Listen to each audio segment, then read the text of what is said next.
Alors, quatrième et dernier film pour moi de ce long week-end de Pâques, Les rayons et les ombres de Xavier Giannoli avec Jean Dujardin et Nastia Golubera, je pense. Désolé, j'espère que je n'écorche pas son nom. Le pitch, c'est un film qui nous fait suivre un patron de presse français qui a beaucoup œuvré dans l'entre-deux-guerres pour la réconciliation entre le peuple français et le peuple allemand, donc mouvement pour la paix, etc. Et on suit ce patron de presse qui est quelqu'un de très dispendieux, qui dépense beaucoup, qui a beaucoup de dettes, qui est très amoureux de sa fille. Je dis ça comme ça, mais ça paraît totalement bizarre, mais il y a un côté un peu incestuel dans le film, pas sexuel j'entends, hein, mais très proche, très fusionnel.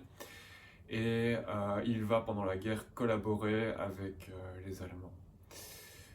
À la fin de la guerre, il sera fusillé. Alors on commence le film par là, hein, donc c'est pas vraiment un spoiler. Et nous allons suivre finalement pas sa version des faits à lui, mais la version des faits via sa fille. C'est ça le film. Le film nous permet de suivre son côté, mais via sa fille. Voilà. Au niveau du casting, Jean Dujardin est très bon, c'est logique, mais ce n'est pas le héros principal comme on pourrait s'y attendre quand on entend parler de ce film. Le personnage principal, c'est Nastia Golubera qui joue sa fille, donc Corinne Lucher, et qui est vraiment la personne qui est le plus à l'écran, en définitive, je trouve, et qui crève totalement l'écran. Donc les deux sont les héros.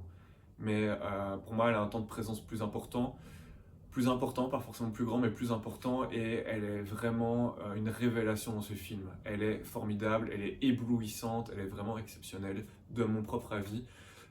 Voilà, elle est vraiment très importante pour ce film, et je pense qu'elle fait beaucoup pour la réussite du film, peut-être plus encore que Jean Dujardin.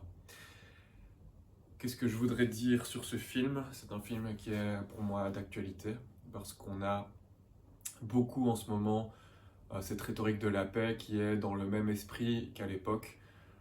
Le but est que nos ennemis soient considérés comme en fait des gentils, donc un peu, de certaine manière, 1984, retourner les mots, nous dire que on pourrait éviter la guerre en nous affaiblissant. Ce qui me fait rire parce que c'est évidemment totalement contre-intuitif et donc ridicule. Et il y a aussi évidemment tout l'aspect collaboration, corruption, etc. Parce que dans les personnes qui promeuvent la paix, il y a des idéalistes sincères et puis il y a les gens qui sont payés pour ça. Et le film nous se passe pendant la guerre et avant, mais dans le fond, ce qui se passe aujourd'hui dans nos pays, dans nos démocraties, n'est vraiment pas très différent. N'est vraiment pas très différent. Et en Ukraine, ils le vivent même carrément vu qu'ils sont occupés par un régime impérialiste qui est la Russie.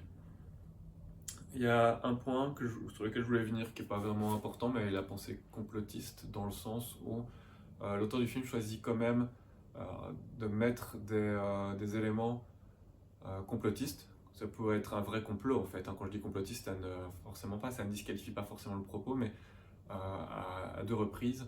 Alors, c'est un élément important du film. En fait, le film nous présente une voix off permanente qui est celle que Corinne Lucher, donc la fille du collabo, a enregistrée après la guerre pour raconter sa version des faits. Sauf que tout à la fin du film, il nous dit oui, en fait, les bandes n'ont jamais été utilisables, elles étaient muettes.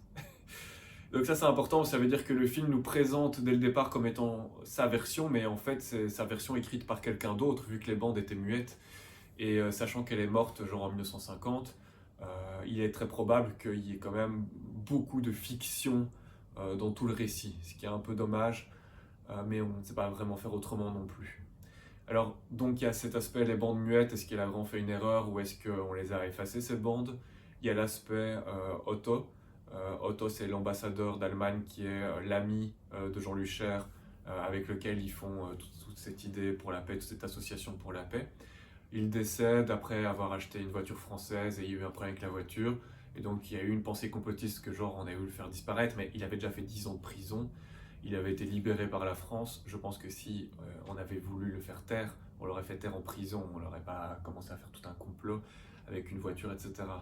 Donc ça, évidemment, pourquoi pas l'indiquer, mais ça me paraît un peu ridicule. Et puis, il y a évidemment la pensée complotiste dans son aspect le plus bête, qui est celle de Louis-Ferdinand Céline, à différentes reprises. Ça en devient des éléments presque comiques. À un moment donné du film, lors d'une réception à l'ambassade, il déclare que Hitler, il a été remplacé par un juif tout à la fin. Et c'est vraiment un élément drôle. Il y a la France a déjà envahi, la France est déjà récupérée en bonne partie par les Anglais, les Américains et les Français. Et les collabos sont réfugiés quelque part. Et il y a quelqu'un qui dit ah, dans les journaux on dit que ceci, cela. Et il y a Louis-Ferdinand Céline qui dit ah, si c'est dans les journaux c'est que c'est vrai. Et c'est évidemment drôle. Mais voilà, ça nous rappelle un peu nos collabos d'aujourd'hui, sauf qu'ils n'ont pas forcément le talent littéraire d'un Louis-Ferdinand Céline. Qu'est-ce que je voulais dire d'autre? Il y a l'aspect sur l'amitié. Je pense que c'est un thème très très important parce que finalement Jean Lucher et Otto Abetz, il devient ambassadeur d'Allemagne en France quand l'Allemagne occupe la France. Et c'était à la base la personne qui était avec Jean Lucher dans l'Association pour la paix. On le présente au départ comme un anti-nazi. On ne sait pas vraiment s'il était anti-nazi, mais ce qui est sûr, c'est que le film nous le présente comme un agent allemand au bout d'un certain temps. C'est-à-dire qu'après la prise de pouvoir des nazis, le film nous dit voilà, les nazis ont fait pression sur lui pour qu'il devienne un agent d'influence nazie. Dans le fond, c'est impossible de savoir s'il n'était pas depuis le départ, mais en tous les cas, c'est la version du film qui a une version intéressante. Mais Jean et lui étaient de véritables amis, en tout cas dans le film. Et c'est très très intéressant de voir à quel point ils restent des amis presque jusqu'au bout. C'est une belle amitié dans un sens. Oui, on peut dire ça comme ça. Alors tous les deux sont présentés comme ayant l'appât du gain et certainement pour Jean Lucher, comment dire, le goût du lucre, l'amour des femmes dans toute leur diversité. Donc, et même qu'il aurait eu un couple libre, etc. Enfin, ce genre de choses. Il y a, comment dire, évidemment tous les débats sur la corruption et sur comment dire, enfin, quand je dis la corruption, sur ce qu'était être collabo. Et donc on nous présente plus ou moins trois voies pour la collaboration. Il y a la voie de la corruption simple, qui est quand même celle qui est représentée par Jean Lucher, quelqu'un qui a des énormes dépenses, des énormes dettes. Son groupe de presse ne fonctionne pas bien, c'est un escroc, d'une certaine manière, et l'occupation et la collaboration lui permettent de continuer son train de vie et de s'enrichir. Donc clairement, il n'est pas du bon côté de l'histoire. Il y a évidemment la collaboration idéologique, comme un de ces journalistes qui est clairement pro-nazi, et puis il y a la collaboration qui est pragmatique, qui est celle que Jean Lucher représente officiellement, mais on peut quand même en douter que ce soit vraiment sincère dans son côté, ou alors il est sincère parce que ça lui permet de s'acheter une bonne conscience, et cette collaboration pragmatique, c'est celle que vend l'ambassadeur d'Allemagne en France. C'est le pragmatisme de dire voilà, si vous collaborez, vous pourrez limiter les dégâts. Et ça fait aussi partie des choses, Jean Lucher qui pouvait utiliser son pouvoir d'influence pour sauver parfois des familles, et il le fait dans le film. Mais qu'est-ce que ça représente par rapport à d'autres choses? Dans le fond, son journal, on dit, voilà, en collaborant, son journal a permis d'ancrer l'antisémitisme, etc. Mais on voit aussi dans le film qu'il ment très largement sur ses ventes, et qu'en fait, un journal trop ouvertement collaborationniste ne se vend pas. Surtout, plus la guerre avance, et moins il se vend. Donc, est-ce qu'il a vraiment permis, comment dire, d'influencer l'opinion publique? On peut vraiment en douter sur le film lui-même. Par contre, il est évident que, vu son goût du luxe et du lucre, et de l'argent, et de ses dettes, etc., est-ce qu'il a aidé des juifs pour vraiment les aider, ou est-ce qu'il l'a fait en échange d'argent? Parce que c'est ce qui se passait aussi à l'époque, on vendait des faveurs. Ça, le film ne se prononce pas là-dessus, mais si on a un peu d'esprit critique, on peut aussi se demander. Alors par rapport à, évidemment, tout ce qui est simplisme, manichéisme, etc., le film est très très bon parce que c'est évidemment hyper casse-gueule de nous présenter un collabo avec Jean Dujardin pour l'incarner, qui est Jean Dujardin qui a une figure plutôt sympathique. Et donc c'était hyper casse-gueule parce qu'il fallait quand même pas qu'on soit trop empathique envers le collabo, et il fallait évidemment que les choses soient présentées de manière juste, et c'est extrêmement difficile de pousser un curseur au bon endroit. Et je trouve que le film le fait extrêmement bien et ce qui, voilà, le moment important du film par rapport à ça, c'est la plaidoirie je vais dire, l'avocat général du procureur à son procès pour collaboration.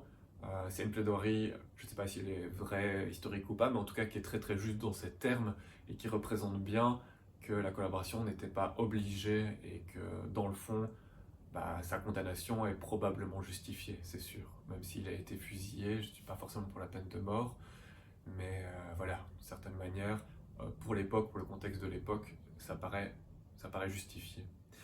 Pour moi, le film est techniquement excellent, vraiment, par rapport aux autres films que j'ai vus ce week-end, notamment aux autres films français. Mais pour autant, je sais pas. Voilà, je vous encourage à aller voir ce film, c'est une évidence. C'est un beau film, c'est un film très long, mais ça passe encore assez bien. Bien que j'avais très peu dormi la nuit précédente, j'ai eu quelques moments où j'ai failli m'assoupir un petit peu, mais je ne me suis pas endormi du tout. Maintenant, c'est pas le film qui m'a donné le plus d'émotions, paradoxalement, dans ce long week-end. C'est même. C'est loin, j'en ai même eu deux. Je pense que The Drama et Compostelle m'ont donné plus d'émotions. Alors que Compostelle, techniquement, franchement, il est pas top top, mais c'est un excellent film. Et donc, voilà, c'est juste, je ne vais pas le mettre forcément sur un immense piédestal. C'est un très très bon film, c'est un film que je vous recommande d'aller voir. Voilà, c'est tout.